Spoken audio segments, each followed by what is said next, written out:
घबराने की कोई जरूरत नहीं। मेरे बेटे की एंट्री मतलब इन बदमाशों को डिसेंट में। खुद को समझता क्या?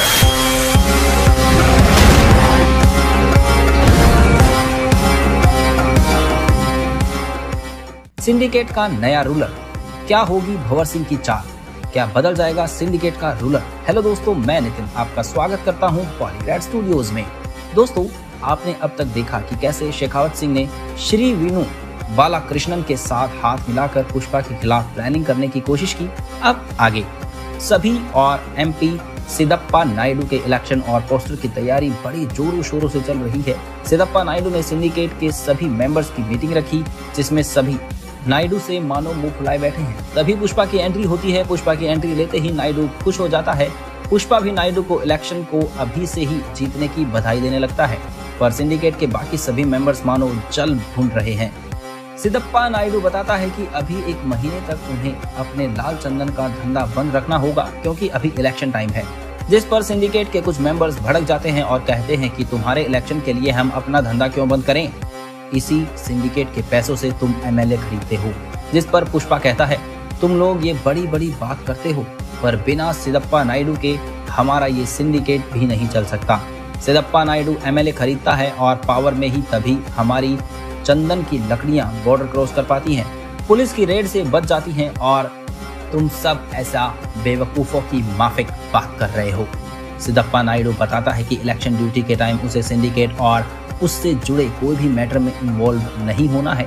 अगर सिंडिकेट पकड़ा गया तो वो भी इस समय कुछ नहीं कर पाएगा, क्योंकि इलेक्शन तक वो एमपी नहीं बल्कि एक कैंडिडेट ही कहलाएगा और उसका पूरा ध्यान इलेक्शन पर ही होगा। इसीलिए अच्छा होगा कि 1 महीने तक वो सब सिंडिकेट का काम रोक दे। सिंडिकेट के मेंबर्स ये सुनकर गुस्से का घूंट मानो पीकर रह जाते हैं। तभी सिद्धप्पा नायडू का पीए वहां आता है और बताता है कि उनका एक एमएलए उनके अपोजिट पार्टी में चला गया है। तभी फोन रिंग होता है और सिद्धप्पा नायडू के पार्टी वाले बताते हैं कि उन्हें 3 और एमएलए उनके अपोजिट पार्टी में चले गए हैं। सिद्धप्पा नायडू गुस्से में अपने पीए पर चिल्लाता है, ये क्या हो रहा है, कौन हमारे एमएलए खरीद रहा है। जिस पर पीए सर झुका लेता है और कहता है, सर इस बार श्री वीनू बालाकृष्णन अपने अपोजिट खड़ा हुआ है और वही ये सब कर रहा है। इतना कहकर वो वहां से जाने लगता है और तभी पुष्पा से कहता है, तुम अब इस सिंडिकेट के कर्ता धर्ता हो, याद रहे 1 महीने तक सिंडिकेट का कोई भी काम नहीं होना चाहिए, नहीं तो। ये कहकर सिद्धप्पा नायडू वहां से निकल जाता है। पुष्पा कहता है, भाई लोग अब क्या यहाँ से बिरयानी खा के जाने का है क्या? चलो अपनी तशरीफ उठाओ और निकलो यहाँ से। पता है ना, सिद्धप्पा नायडू ने कहा है 1 महीने तक सिंडिकेट का सारा काम बंद, और अपन भी जा रेला है श्रीवल्ली के साथ 1 महीने के हनीमून पर। तब तक अपने को कोई लोचा नहीं मांगता है, क्या समझ में आया ना? कहते हुए वो वहां से निकल जाता है और सिंडिकेट के मेंबर्स बस गुस्से की भरी नजरों से उसे घूर रहे होते हैं। वहीं दूसरी तरफ हमें पता चलता है कि शेखावत सिंह ने एक बड़े से गोडाउन को बुक किया है। शेखावत सिंह श्री वीनू बालाकृष्णन को फोन करके बताता है कि उसका काम हो चुका है, और हमें पता चलता है कि उस बड़े से गोडाउन में लाल चंदन की लकड़ियां रखी गई हैं। पुष्पा श्रीवल्ली के साथ क्वालिटी टाइम स्पेंड कर रहा होता है। श्रीवल्ली पूछती है कि क्या पुष्पा शुरू से सिंडिकेट का बॉस बनना चाहता था?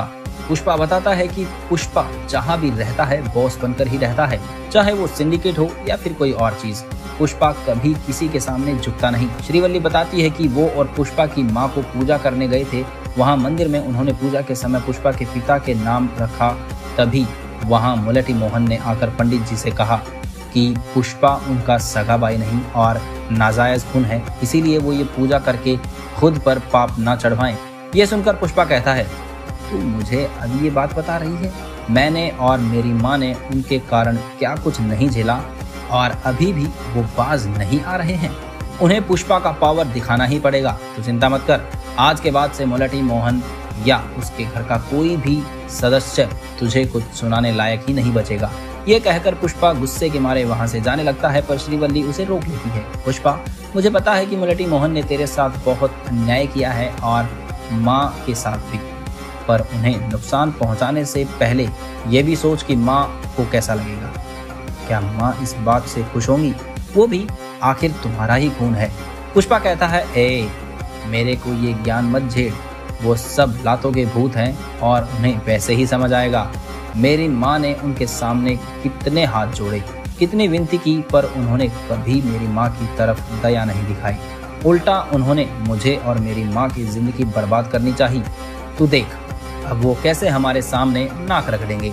कहते हुए पुष्पा वहां से गुस्से में चला जाता है।